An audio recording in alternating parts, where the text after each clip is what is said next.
Good morning, everybody. Happy Wednesday. Let me make sure I got to do this microphone going. Got to make sure everybody can hear me. Happy Wednesday. Welcome to the show. Welcome to Inside Texas Football, powered by InsideTexas.com. Joe Cook, got Ian Boyd with me, and we are going to go over a few different things that Ian has put out on Inside Texas over on his Substack, America's War Game, all of them playoff adjacent. And then we will also go over an all-SEC team that we really did not think got things right, at least to a certain extent. So, but Ian, this is a fun time of year.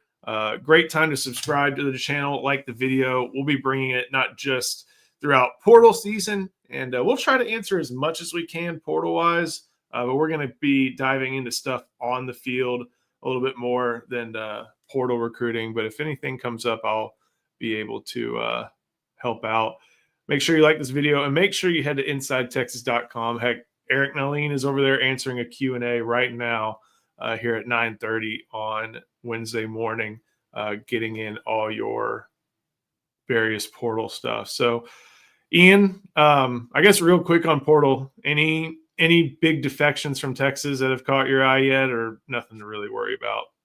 Well, I did not love that Aaron Bryant and Dre Bledsoe left. Texas may have been okay with that. I don't even know. But it felt like, maybe Dre Bledsoe in particular was such a great athlete that it felt like one of the better chances of Texas being really good on the defensive tackle again next year was for Bledsoe to be the next guy to make the big leap. Mm-hmm. He didn't even see the field this year, though, so that was a lot to hope for. And then Bryant did see the field and just, I don't know. I don't know if this is the right scheme for him. He got blown off the ball a lot by double teams, and that's a really hard thing to learn to do. So he might have figured it out with another offseason, but in general, I'm actually really intrigued by the portal season. It's always a lot of fun. It is. It's kind of like fantasy football, right? Because the high roster turnover and all the scouting and evaluate. It's easier for me to evaluate college players than high school players. And I don't have any idea what they're going to do at defensive tackle yet, but I'm really curious to see what that looks like. They're going to add a few, that's for darn sure. And if you didn't see, Aaron Bryant, I think on his social media, put out Google Doc, something like that. He wrote a letter to Texas fans into Texas, and very gracious on his exit, very thankful to Steve Sarkisian, to Bo Davis, to Kenny Baker, and he talks about all the great things that Kenny Baker did for him this season. So well worth your read if you can go check it out. But another thing go ahead. Let me say something else for Aaron Bryant. You know what was awesome about his letter, besides the fact that it was detailed and mature and gracious, and you're like, I want to root for this kid, right? Whatever he does next. It's also obvious that he actually freaking wrote it. It's not like one of these pieces that you read by players allegedly that they're all written in a similar tone. It's like the player did not write this, like in the player's trib or something. Mm-hmm. This reads like it was actually written by the football player, and that's really impressive to me. So props to Mr. Bryant. Could not agree more. Let's go to what you wrote about yesterday on Inside Texas. Does Texas have an offensive identity problem? And one question and one thing I've kept coming back to when we talk about Texas and the times that it's struggled against Georgia is in those two games, the run game really failed to get going. Not at all. It didn't get going at all in the first game. And it didn't seem like Texas cared to get it going in the second game. Between those two games, we kind of wrote about did Texas find its groove? Do they have outside zone down? Do they have, everything going now? Did Wisner rise to the top? And we all saw them gain yards and run against good fronts. Kentucky has good players. Who knows what their level of motivation was? Florida has a big front. A&M has guys who are going to get picked in this year's draft there on their defensive line. And then they ran into Georgia again. And I'm wondering if you can just how do you look at it, whether you just attribute it to like, yeah, they ran into one of the best defensive lines in the country and that's okay. They're not going to face Georgia again to the national title. Or if there's something larger and more problematic for the Texas offense, especially as the run game goes. Yeah, that's the $1 million question. I feel like Texas's schedule didn't really give us great answers. The only other defensive front Texas faced that I think was legitimately like playoff caliber was Michigan. And Texas ran the ball on Michigan about as well as they did on Georgia. They had like one reverse, or it may have even been a backwards pass. The Wingo reverse. Yeah. Yes. Let me see if I can pull up the actual stats for the Michigan game to verify that. Yeah. So they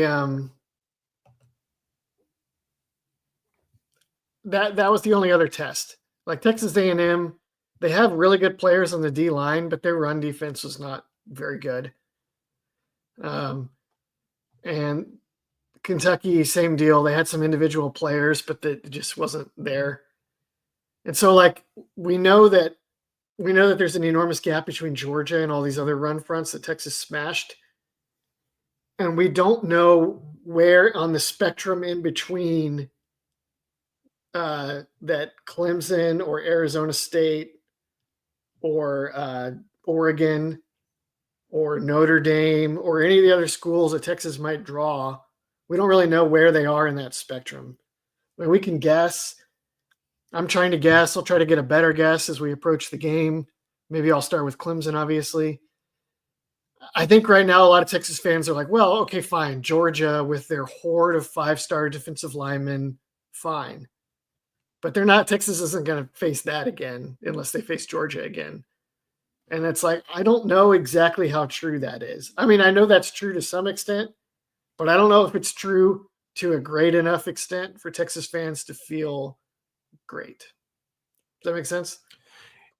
Yeah, it's there to an extent with Clemson. You're probably not going to get it with Arizona State. Yeah. But Oregon's got dudes, and then whoever's on the other side of that bracket, whoever comes out, whether it's the likely candidates of Notre Dame, Penn State, or Georgia, like those are teams with some stout defensive fronts. They are different. Like Ohio State, Penn State, and Notre Dame all have defensive tackles that are really good, but they're really quick. They're like fast guys, like 290, a lot of 290-pound athletes, which is just different than Georgia. Is it better or worse? It's probably worse, but it's just different. I don't know if Texas faced people like that either. Got one quick question before we keep going. Ian, did Georgia adjust to take away the slants and over the middle stuff in the second half, or did they just go away from it? I feel like Texas hit a lot of that stuff in the second half.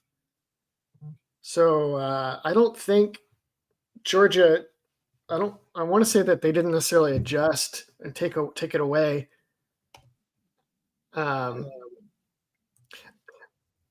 That stuff definitely hit better earlier in the game. A lot of the things that Texas threw over the middle were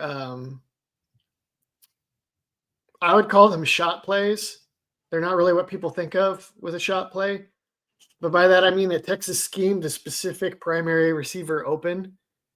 So like they ran a lot of like slants and crossers in that game where they would use motion and rubs and stuff to get the guy open across the middle. And it wasn't like a progression. It wasn't like, I'm going to go to this guy, and if they've covered this guy, that probably means there's space for number 2. And if they can get to number 2, I'll throw to number 3, and there's no way they'll have guys in coverage there. Texas has never been very good at that kind of thing. But they were scheming like DeAndre Moore open, or they were like scheming one-on-ones for Matthew Golden or Isaiah Bond so they could throw a go ball or a comeback. And over the course of the game, Georgia just kind of they did start to clamp down on that, but I don't know if it was like a schematic adjustment so much as just player recognition, if that makes sense. Yeah, that makes sense. And thank you for that question. Kevin, so we all saw the run kind of to get back to the run game issues. Did you see it varied between schemes? Was one working better than the other, or was everything just kind of a no-go at that point? They actually hit some inside zone stuff pretty decent. I didn't do the run game write-up with the numbers, but I paid enough attention to know that inside zone was actually better for Texas in this game. They could not reach block Georgia. They just it was not happening. Inside zone's more downhill. Doesn't really suit this offense as well because they have like Jake Majors and Hayden Connor are better on the move than they are just driving people. They did catch Georgia a couple times with that. They have this long trap play that's kind of like counter or power, and they hit that a couple times on Georgia. One instance was 3rd and 27, so not very illuminative.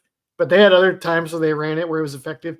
But that's like a complementary kind of play. It's not a base run it 10 times kind of play, or else teams get wise to it. So I don't know if that answered your question. No, it did. I mean, we had talked so much about how outside zone had finally seemed to have remedied itself, and now, it didn't at all. And it goes back to that original question about how, okay, you can't do it against Georgia. One thing that you wrote about that I noticed, and I have a small quibble with it. You talked about how Georgia ran odd fronts, which means they had. I'm trying to think.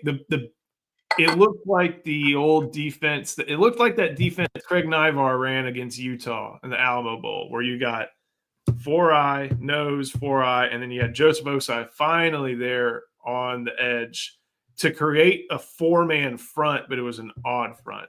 You said you saw a lot of that in the first game. I saw some of it in the second game. But that being said, you said that Georgia kind of transitioned more towards the even front with that 4 presented, kind of like what Texas typically runs. Did you see much of like a difference between how the Longhorns handled those odd fronts versus how they handled the even fronts? I think they played the odd mostly when Texas had 2 tight ends on the field. And so anytime Texas put 2 tight ends on the field, then they were in odd. And that was just not good for Texas. Their tight ends are. And that's what Texas does to other teams too. Whenever they bring 2 tight ends on, that's when you'll see Lole, Collins, and Broughton out on the field. It was different that they played more even front against 11 personnel on this game than the first time they were had Jalen Walker as like a hybrid Mike edge. And in this game, they didn't really do that. They played more traditional 4-2-5 type stuff. And apparently they didn't need Jalen Walker on the edge to just snuff out the stuff Texas wanted to do or to get matchups in the pass rush. Didn't need, I don't think 52 Kristen Miller played for them either. Apparently they didn't need him either. So they did have Shmael Monden, and they didn't. They did have him back. That probably helped, and that may be why they played a little more traditional 4-2. What was your question exactly? Odd versus even front. Did you see varying success for Texas? Oh, right. Those two? I mean, I think Texas was worse against odd front because I think they were worse with 2 tight ends on the field. They tried to run play action, and there were some snaps that everybody can remember very easily where Texas got into 12 personnel and they tried to run play action with max protection. And there would be a pass rusher on Quinn in 2 or 3 seconds. And then your play is basically just DOA. And not only that, but on reflection, I think the best thing Quinn does this year is when he can move around and find gun or helm on a check down. I think that's one of Texas's best concepts this year because Quinn is so good throwing on the move, and he's really good at leading a guy on a check down so that it's not just catch a ball in place and turn around and fall forward. like get them going, where they can actually do damage after the catch. And 12 personnel was a disaster for Texas because a lot of times it'd be like pass rushes on Quinn immediately, can't go anywhere. And even if he could, Gunnar Helm is either blocking somebody or watching the guy about to hit Quinn blow by him, so he can't throw to Gunnar Helm. And that was, yeah, we don't want to do that. Don't want to do that again against Georgia. Charles is right. Usually teams don't want to do this against Texas, but now the shoe, at least against Georgia, the shoe's a little bit on the foot. Charles, you have some other good questions I'll get to in a second. But first, got to show love to our sponsor. That is David McClellan. Take it away, LC. I'm just going to say, guys, you probably need a fiduciary financial advisor. And I've got the guy for you. His name is David McClellan with Forum Financial. He works broadly and deeply with his clients as a financial life coach. And he should know something about coaching because he won several national championships as a swimmer for the University of Texas. He specializes in financial planning and has contributed numerous articles to Kiplinger on the topic of retirement tax bombs. So contact David today to be your fiduciary financial planner and schedule a 1-hour consultation to assess your financial situations. The free consultation is available, so just give him a call. The number is 312-933-8823. That's 312-933-8823. His email is also in the description below. Charles with another one. I think this one's talking about progression passing. Why do we suck at that? Looks like there are other options. It's a strange third-year quarterback. Can't figure out progression passing. We'll get to that in just a couple minutes. That's a big premise of a lot of what Ian thinks about modern offense in college football, but it's going to apply directly to the college football playoff as well. Joe Ing, Texas lost our top 2 backs to injury. This is a diminished backfield. The numerous offensive line flags is an indication the line was struggling. Receiver drops were disappointing, and also Burt struggles. I feel like we've seen this with Cam Williams a few times, in that Quinn rolls right, and Cam, let's admit it, being at 340 pounds, you're not going to be the most fleet of foot, and you're facing guys who are a little quicker. He just over engages. He just hangs on a little too long. And because Quinn seems to flush right, that happens so often. And there's a fine science to it as well. Because this doesn't happen to Kelvin Banks very often, but it does happen to Cam. Anything else from Joe's comment that you want to pick out? Yeah, that was a really good point. That's another one of those things where Cam Williams looks like a first-round pick every other week, and then against Georgia, you're like, this guy's going to the NFL? What? He probably still will, but Georgia's been costing him money a couple times. Receivers, rolling left is hard. Yeah. See, can you do that again, Joe? Yeah. You didn't do the sound effect. You didn't do the sound effect. No, well. It's a visual medium. The receiver thing, in the preseason, I was starting to wonder. I was like, does Texas actually have the way it was presented was like Texas has like 6 Adonai Mitchells, Xavier Worthy potential guys, right?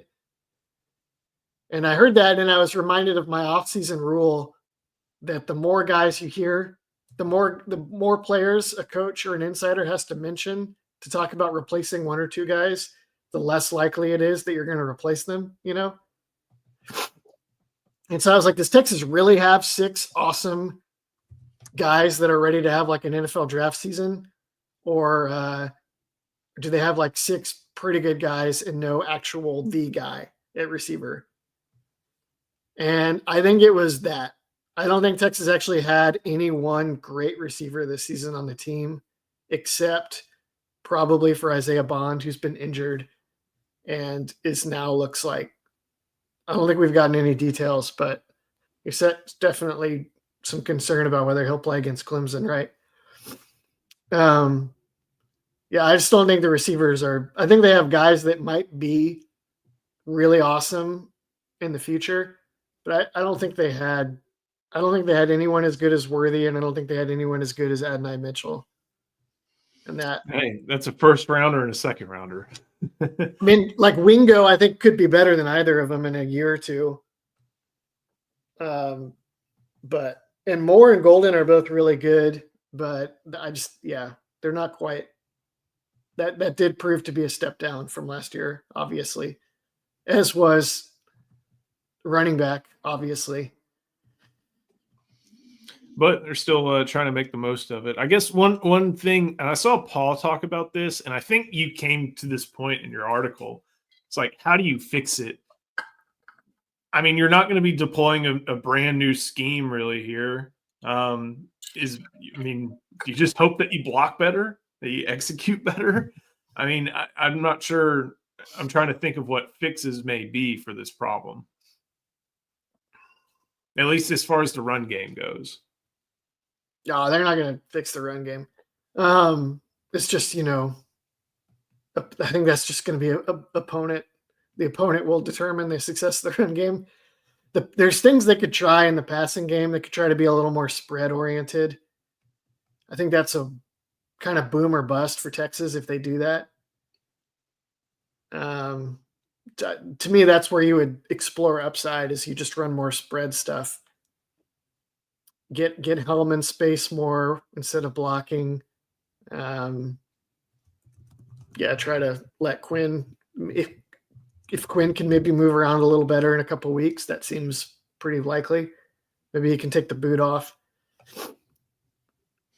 The one thing, and to go back to the Michigan game, is you never got the stats on that. Oh, it was above 80. It was 80. It was, if you took off the Wingo run, which was 55 yards, sack adjusted, it was 88 yards elsewhere. How many carries do you know? No. It was the yards per carry was probably not very good. No. Maybe 3 yards carry. And to that point, remember, Texas ran like 50-something plays in the first half, or maybe 40, which was crazy. And they did it with ball control, but they did it with the intermediate and short passing game. And they were converting third downs at a very impressive clip. I was like, hey, this may not be sustainable, but dang, they're doing a good job of it now. So they have that capability, but that is a very hard way to live in modern college offense. And even with someone like Quinn Ewers, even with anybody, it's hard to live that way. And we're about to dive into that, but I want to get a couple questions in. Do you think Texas should be going for it on fourth down in the red zone to take pressure off Burt, try to trade 6 for 3? I'm going to say yes, and I don't even think Burt Auburn factors into this. I say go get – you could have a Grammatica back there, but if you're not getting – I want 6s, not 3s, and I think that's been Texas' issue. That was exasperated in the Georgia game. They got inside the 25 5 or 6 times and got 6 points. Yeah, Burt missed them, but these are situations, and I think Nash Talks Texas made a point. Sark usually is aggressive in these situations. 4th and 3 or less, he's like, no, we're going to keep going to get 6 points. I've got a defense I can trust to not give up a 90-yard field, and I've got an offense that, hey, I'm going to try to get the points there with them. I think you go for it for 6s unless game situation tells you otherwise. And I don't even think Burt Auburn factors into this question, in my opinion. Yeah. They didn't even get 4th and 3, though, was the problem, right? Right. They had a lot of especially in overtime. That was the best example of it. That overtime, I think, was indicative where they would get there and Sark was like, we got to take a shot while we have any space. We have to take a shot while we can before we get too close and the safeties are going to blow it up. So that they would have a ton of 1st and 10 in the high red zone, the new term, our new favorite term, right? And just miss. And then it's 2nd and 10, and then it's 3rd and 10 or whatever. And you can't go for it on 4th and 3 because you don't want to go for it on 4th and 10. I think ideally, I'm with you. You want to kick a field goal if it's an end of game or end of clock scenario. Vanderbilt, that was when they did it. Yeah, 3 points is the difference between winning and losing or scoring or not. You want to kick a field goal then. and you want to kick a field goal when you're like way backed up, if you have a good kicker, it's like 30, 40 out, where a pooch kick inside the 10 is extremely hard to get right. And giving up the ball, if you fail, is awful. You've just flipped field position against you. You want to kick a field goal in that instance, or when clock is permitting. Anytime you're in the red zone, anytime you're inside the 20, I think you just want to go for it if you can. Definitely inside the 10. You almost always go for it inside the 10, because the advantage of pinning them with a failure negates the there's the downsides are real low, especially with this Texas defense. Like Yeah. even independent of analytics, like you look at this team and you're like, this is not a Texas defense that's going to give up 90 yards. I think one more on this one, and this can kind of transition us into our next stage of the conversation. A running quarterback would help the run game. And Yeah. I have one thing to say to this. If we were doing this YouTube video about 6 years ago, every single comment, or not every single comment, and I'm not saying that a running quarterback wouldn't help, but we would be complaining so much about why Sam Ehlinger cannot complete the deep ball, because we did complain so much about why Sam Ehlinger cannot complete the deep ball over and over and over. And the rationale is, if you run your quarterback, then you're putting hits on your quarterback. That hit could go on that right arm, Carson Beck, and that right arm may not be able to deliver the ball downfield. And I know that's living in the ideal, but maybe that's why you put together the Arch package and deploy it a little bit more in this upcoming playoff, so you can get hero ball without having the hits on your starter who you want to throw deep. I don't think that's going to work. Just because I think if you're sending in Arch to run, it's just too predictable. But you're not. But you have a better changeup than you would if Savion Red was out there with Arch. Yes. Yeah. I don't think you can get hero ball unless you just start Arch Manning, though. I'm not saying hero ball is the answer for Texas. Like, that's a big unknown. We may or may not see Sark get to that level in the playoffs. But to get that kind of solution, I don't think, like, if Texas is right here, then the Arch Manning package could get them here. But if Texas is here, they're not going to get where they need to be without just going to Arch. With that, Ian, what you wrote over on your Substack, America's War Game, is, I'll let you explain it, but there's two views to offense in college football and what is very hard to defend. One takes a very pro view of things, and the other is almost uniquely college, except for maybe if you have a multi-time MVP in Lamar Jackson. So what are the two views of college offense, and how are the different styles going to be utilized by the 12 teams in the playoffs? Let me back up just a little bit. There's a big problem when you get to postseason football and the playoffs in particular, which is that the planet theory, the supply of big athletic 300-pound dudes on this earth is very limited. And defensive tackles that are really good, like Georgia has, are a very limited, scarce resource, as we're probably about to find out in the portal. So you play like 12 games in your season, even in the SEC, and you don't have that many defensive tackles even come up on the schedule who you're like really that worried about. But then you get to the Georgia game, or you get to the playoffs, and all of a sudden it's like, whoa, the gap between the defensive tackles we're used to running over and the defensive tackles we're playing now is enormous. And so, and also everybody gets extra time to scout you, and they have all this buy-in and focus from their players, right? when they're game planning and preparing for you. So when you get to the playoffs, the normal offenses that teams run in the regular season, especially the just like normal run game based stuff, just totally dries up and it just doesn't work anymore. And so you need an extra gear on offense for the playoffs. And that gear is going to be there are two good ones, right? One of them is you have a really sophisticated passing game, drop back progression passing. Your quarterback can make the right read. The protection is synced up. The protection is good. And you can make the perfect read and the perfect throw, like Joe Burrow in the LSU Tigers. Washington Huskies last year. You could be playing really good defense and they would still just kick your butt because they would make the right throw. You know, they would throw it up and Jamar Chase or who was that? Roma Dunze makes a great catch, and then you're like, there's nothing we can do, right? That's one. I don't think there's anybody in the playoffs that can do that.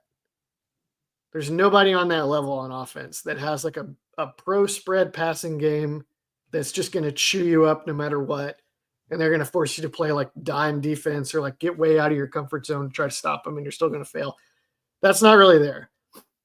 The other solution for when you start facing like real legit defenses with big, tough defensive tackles is you got to even things out and run your quarterback a lot more. And I think that's going to be the path for basically every team in the playoffs, except maybe Texas and definitely Indiana, is you just lean into your dual threat quarterback. You play hero ball. You let him throw 30 plus times. You tell him to scramble as much as he needs to. You draw up design running plays for him where he's running like quarterback power, quarterback draw, zone read, whatever it is. And you give him and you make him carry the ball and make decisions on like 50, 60 plays. Like Vince Young in the Rose Bowl, like Sam Ellinger in the Red River Shootout. You just do that every single game for as long as you have to until your quarterback dies on the field or you get knocked out or you're holding the trophy.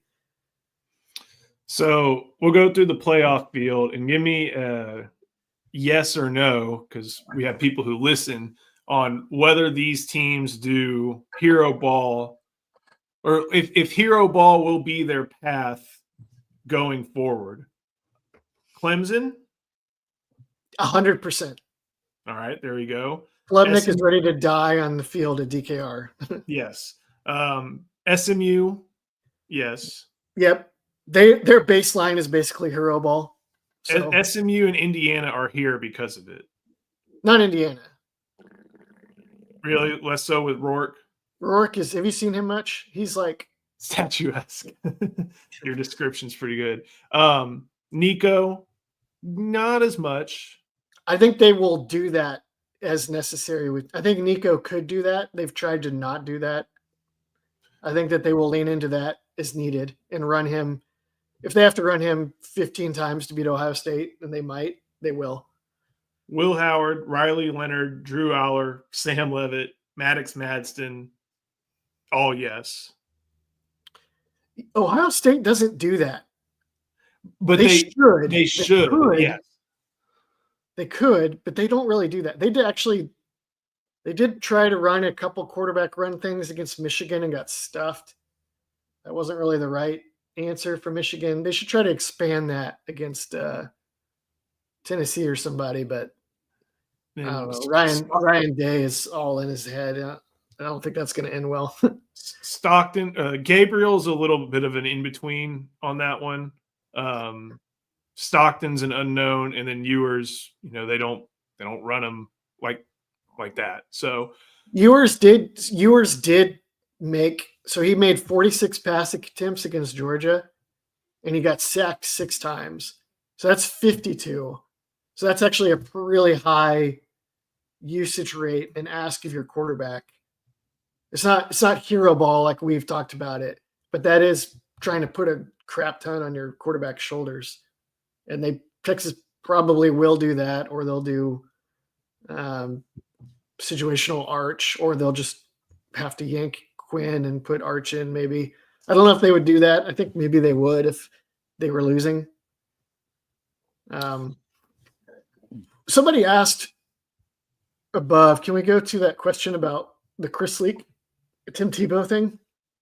Yeah, let me find it. Well, let's do one thing real quick. Let's get our second ad in from Luxe Kitchen and Bath, and then we'll get to that right away. This video is brought to you by Luxe Kitchen and Bath.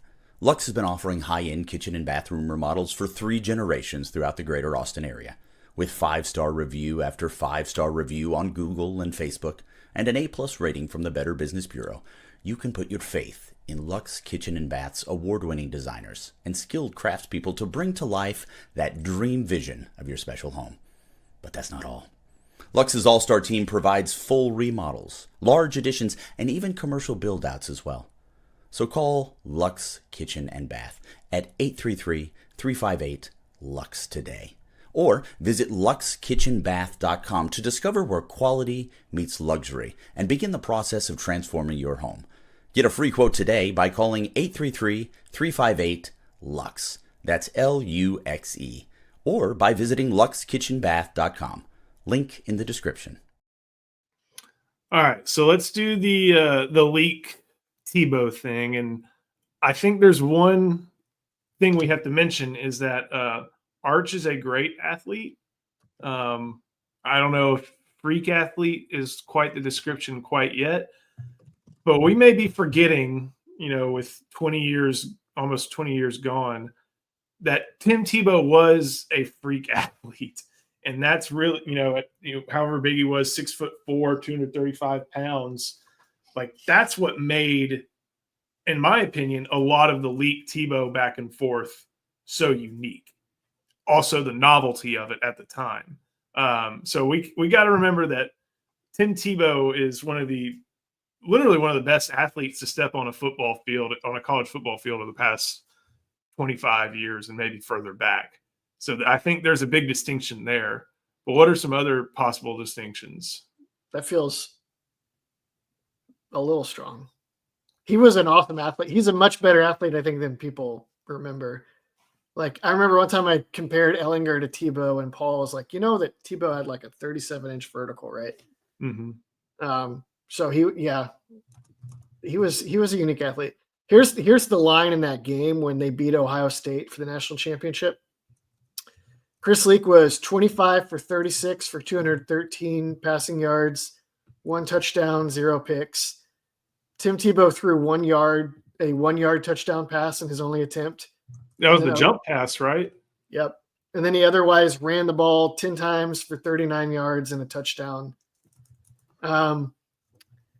Could Texas do that? Maybe. I think that would work if Texas can get into short yardage situations. Arch Manning is, to your point, though, he's not Tim Tebow. He's not going to be as good at that stuff as Tim Tebow. I think the Arch Manning package is probably valuable and could do some stuff for Texas. But I think Arch Manning is the kind of dual threat where what's really going to be damaging is more like Trevor Lawrence. Mm-hmm. Like, he's really a passer, but then you mix in like quarterback counter, like out of the blue, and it's like, oh crap. I think that's where Arch Manning is really going to be good on that stuff. I don't think he's Tebow was more athletic than most fullbacks, right? Mm-hmm. He could have been a tight end or whatever if he'd wanted to. So, well, he tried. Did he though? I wonder. Yeah, I'm sure there was some nepotism there, but he tried. But I'm trying to think of where to go from this. Do you not see that as like a good maybe idea to not put the ball in Ewers' hands 50 times a game? Because there's obviously some diminishing returns when you're doing that. Yeah, it's just the Arch thing is so situational. So it's like, are you going to mix that in on like 1st and 10? I mean, they did do that in the overtime. And they snapped the ball between his legs too. Yeah. Yeah, they might. I just think that you risk getting Quinn out of rhythm. You risk getting Quinn kind of down on himself potentially. I mean, the kid is on a commercial every 10 minutes when you're watching a football game, talking about how he doesn't need backup. Like, Yeah. what kind of impact is that having on him mentally if he's like struggling in these big games and they're like yanking him in and out for Arch Manning? I don't know, guys. I don't know. The dichotomy or the image of if that ever happens, that happening and then a Fansville commercial coming on would be unparalleled. I will say this: if they do it and it works and they win a championship, and then Quinn gets up there and he's like, "I guess a little backup was okay," that'd be like one of the funniest things. That'd be great. Quinn, just keep that in the back of your mind, Quinn. If the situation emerges, pull that line out. It'd be awesome. We'll praise you forever. As Dr. Pepper's all around for everybody. As far as Klubnik goes, I'm looking up real quick what his most run game was. Well, you looked that up. Arch is not like Johnny Manziel, guys. No. Johnny was 5'11", 195, and was cat quick. And had good long speed, but Arch Manning are two different players. He's Trevor Lawrence as a runner. Arch, yeah. Well, yeah, that image of just him running down the sidelines against Ohio State is always going to stick with me. And that, like, everybody's like, oh, this guy's, the next great generational passer, and there he is outrunning a defense. Yeah. But Klubnik this year, 2022, he had 42 carries for 139. 2023, 125 carries for 182 yards. 2024, 106 carries for 458. So like almost double, more than double average yards a game. He's running a lot. He's responded a lot better to Clemson's strength and conditioning program than I thought his frame would allow. They got something special in the Gatorades over there. They get some pretty impressive results. However, I do think a lot of the reason why they may be running him more is because the talent surrounding him is not at a level that it was when Lawrence was there. Yeah, Lawrence had Justin Ross and whoever else, one of the elder Etienne, I think, and some great offensive linemen. That's not there like it used to be for Clemson. Yep. So a lot different. But that, Steve Sarkisian calls quarterback the most important position in sports for a very specific reason. And, it's one of those things where there's a lot riding on all those guys every game. Comments are going back and forth about, and Ian, I think you mentioned this about, is it one of those things where you don't want to hurt Arch's or Quinn's feelings? I don't think Steve Sarkisian cares about feelings right now. And if he does, then what are we doing here? I think just this constant suggesting that we know Arch could be better. Maybe. I really don't think we have a way of knowing that at this point, unless you want to extrapolate Mississippi State and ULM to across the season. Yeah, I have a couple thoughts on that. One is also, by the way, Arch is faster in a straight line than Manziel, probably because of his legs are long. But in a phone booth, not close. Not at all. Manziel was like one of the quickest in a phone booth you'll see. It's not that you're afraid of hurting Quinn's feelings. It's that you don't want to, if Arch is only a situational guy, you don't want to do it in a way that actually makes your starter worse. Like, I think they'll play with that some, but ultimately I think if you need Arch, it's got to be all or nothing. I don't think a situational deal is really going to save your season. It may be a little bit that pushes you over the top, but it could also come at other expenses. So I don't think it's that. That's not what I'm saying, is that don't do it because you'll hurt Quinn's feelings. I'm saying you may have to get the full benefit. You may have to be all in on that. And I can understand why Sark wouldn't. With Sark in general, I feel like Sark, he gets his guy he builds the offense around his guy, and he's ride or die with him. And I kind of like that. I think that's a good strategy in general. When he's ride or die with Arch, it'll be great. When he's ride or die with whoever the next guy is, that'll be great. I think for Sark, that's just not how you lead a team. Like, the quarterback is different. I don't think he'll pull Quinn unless he absolutely has to. Quinn wasn't even really, I don't think you would put Quinn as like the worst problem against Georgia anyway. And you also wonder, like,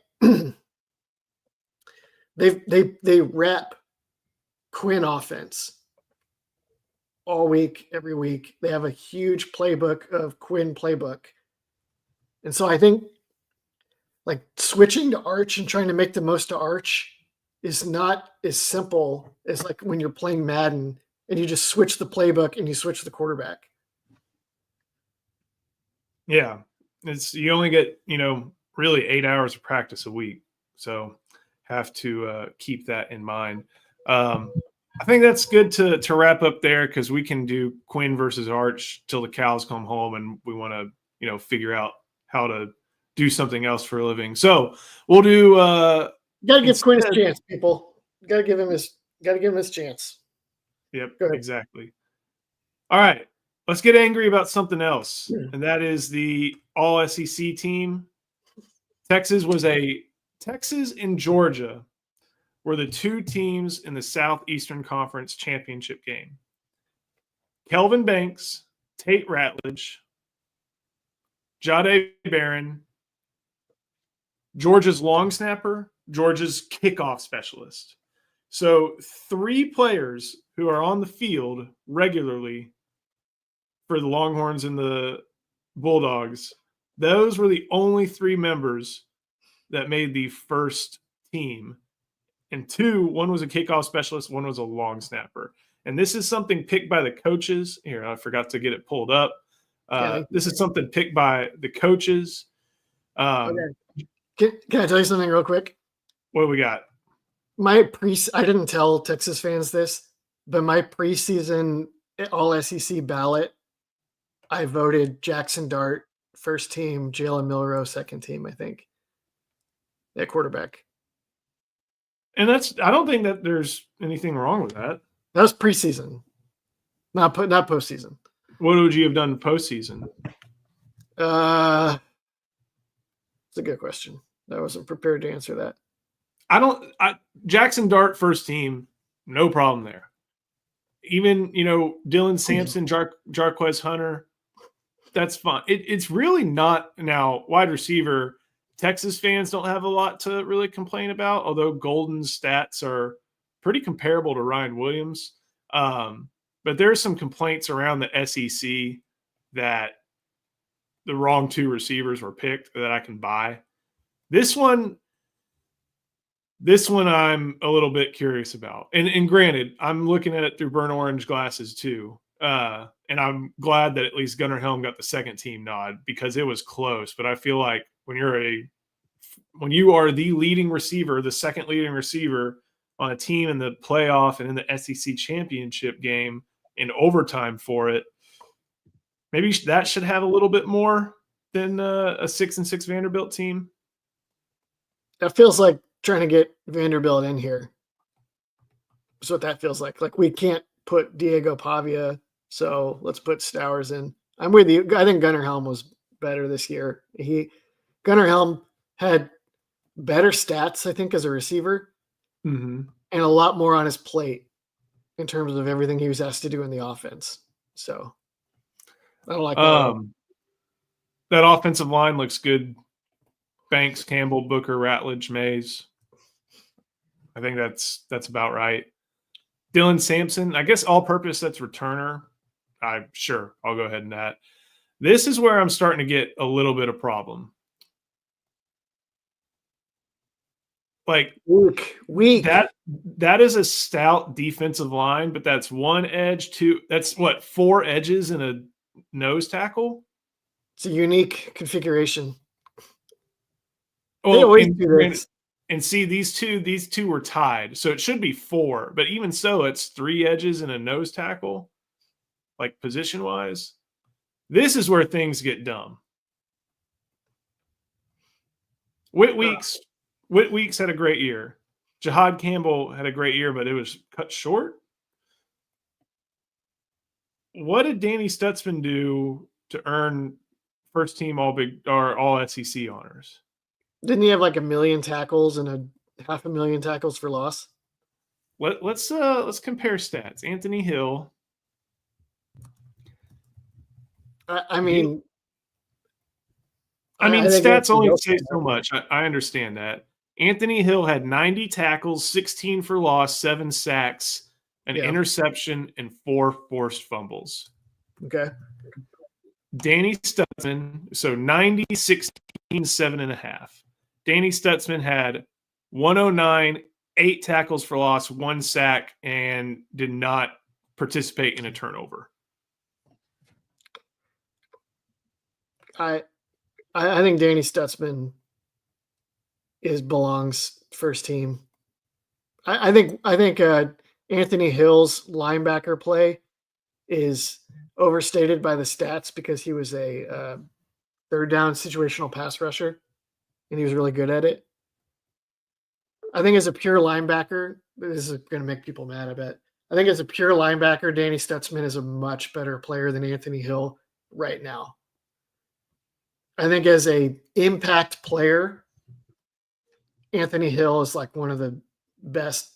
He just makes big plays in a way that most people around the country do not at any position, because he can rush the passer and he's explosive. If I were actually building a defense with SEC players, I would take Stutzman and Anthony Hill and play them next to each other. Also on the D line, real quick, it's ridiculous that the SEC is like D-tackle conference, and then they just went with all the guys with big sack numbers or whatever. Like this just sucks. It's lame. It's really hard to pick defensive tackles, especially if Georgia has like 4 of them who would start for everybody else, but it's lame, I think. Defensive back, glad Jahdae Barron made an appearance there. It's still surprising that if I did Control F and search Malik Muhammad, he's not on there. And we'll get to this, but if I do Control F and search Michael Taff, he is also not on there. Which that is the worst. Well, we only have 4 too. It's like everybody starts 5. Where's Malachi Starks? Not on there. We'll see if he's on second team. He better be. Second team, Quinn. Whoa, Quinn? Yeah. There you go. Okay. Raheem Sanders, Le'Veon Moss. Makes sense. Those 2 were really solid running backs this year. I think Moss may have been one of the better running backs, but he didn't. I don't know if he had one of the better seasons, not for his fault, but I don't know where the LMAO comes from, but after our big conversation, then we go like, oh yeah, Quinn Ewers, second team, all SEC. Andrew Armstrong, Keandre Lambert-Smith. Okay. Gunnar Helm, there he finally shows up. Second team tight end, well deserved. Let's see. I'm a little upset that Jake Majors didn't get at least the second team nod. Yeah. That seems tough. I think Georgia's players are maybe a little better, but they didn't even really get to show it because they wasted half their offensive snaps this season asking Carson Beck to try to throw to bad Jag receivers. So, and the worst part is, as we'll see, Jake Majors didn't even get a third team nod. All-purpose, Barian Brown, he's in the portal. Oh, this should be fun again. All right. Michael Williams, edge. Johnny Walker, is he edge? I don't remember. I mean, it's R. Mason Thomas.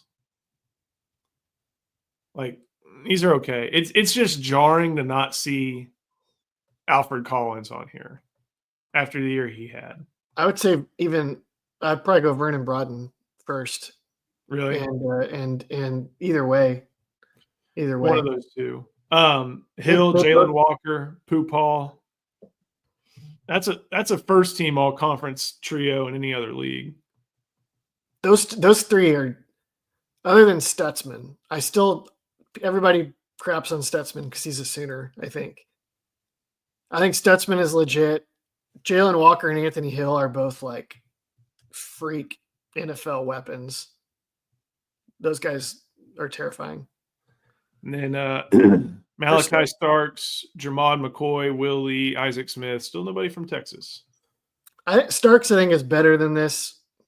He played like nickel half the year. He played safety. He's awesome. Him and again, these are coaches doing this. This is the coach's pick, not the AP pick. So they should be able to have a little bit better determination of who the quality players are. Is it really the coach, or is it like the Bianco at every school that does it? Peyton Woodring, we know how good he is.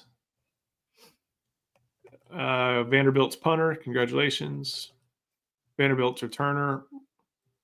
Florida's long snapper. All right, here we go. Third team. Lenoris Sellers. I agree with that. Trey Wisner gets some love there. Kevin Coleman. I did not expect to see his name there. Trevor Etienne. I don't know that Etienne really played enough to do this. But man, it's the very first play I saw Etienne like catch a check down against Texas in the SEC championship. And I saw the way he was moving. I just like turned to a friend next to me and I was like, oh boy.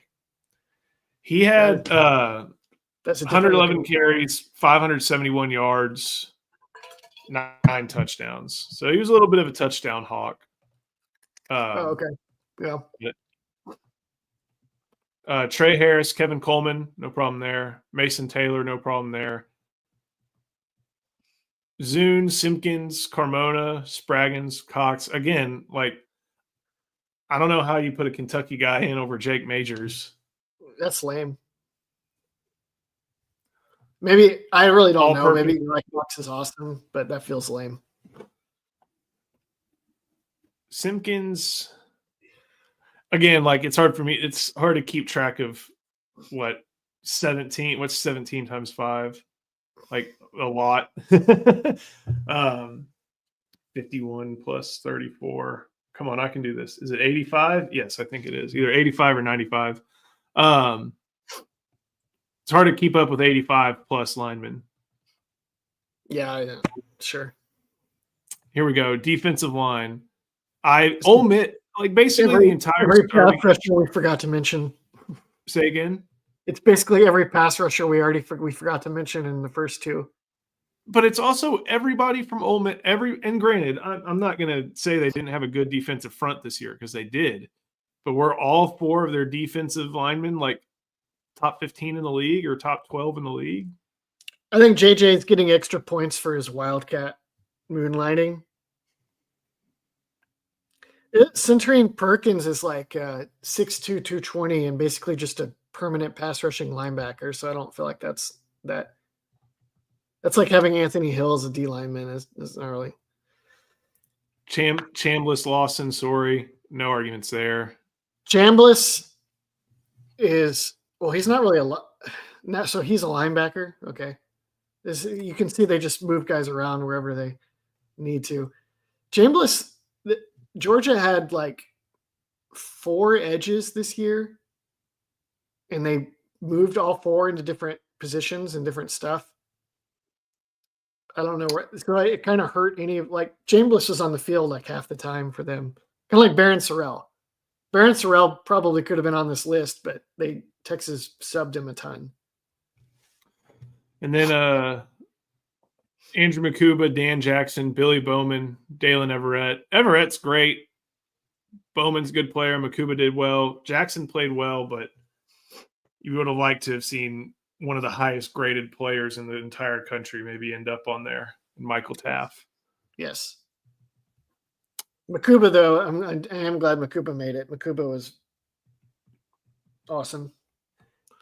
And I think, let me find this. There's individual award winners are today. So I think that's like offensive freshman coach. Do they not have an honorable mention? No, they did not. No listed honorable mentions. I see you have 3 teams, so. We're in the SEC now. We're not doing Big 12 things anymore. And then, let's see, what did it say Thursday? Thursday is all freshmen. So that's what we'll see. Probably Colin Simmons. Yeah. We'll see who else will be on there from Texas. Anybody Ryan else? Wingo. Ryan Wingo. Maybe. That's probably it. That's probably it. Maybe, I don't know if the SEC does redshirt freshmen included in that. Michael Kern. No, I don't think he'll be on there. He might. They may not have anybody else to put it punter. Dun, dun, dun, dun. Yeah. And then, tomorrow morning, you and I will be able to talk with Justin about the awards show. That airs tomorrow night. So Jade Barron's up for the Thorpe.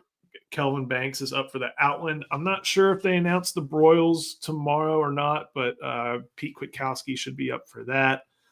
So Texas should have an opportunity for some more players to get some individual honors. So, all right, I think that'll do it. Thank you to our sponsors, Luxe Kitchen and Bath, and also David McClellan. Make sure you head to InsideTexas.com. Also, like this video, subscribe to the channel. Head to Inside Texas. We've got Eric Nalene still running the question and answer, and we will have a Q&A with a Clemson insider who works with On3 probably in about 30 minutes. So, Ian, Thank you so much. Thank you for watching. We'll see you next time on the Inside Texas Football YouTube channel powered by InsideTexas.com.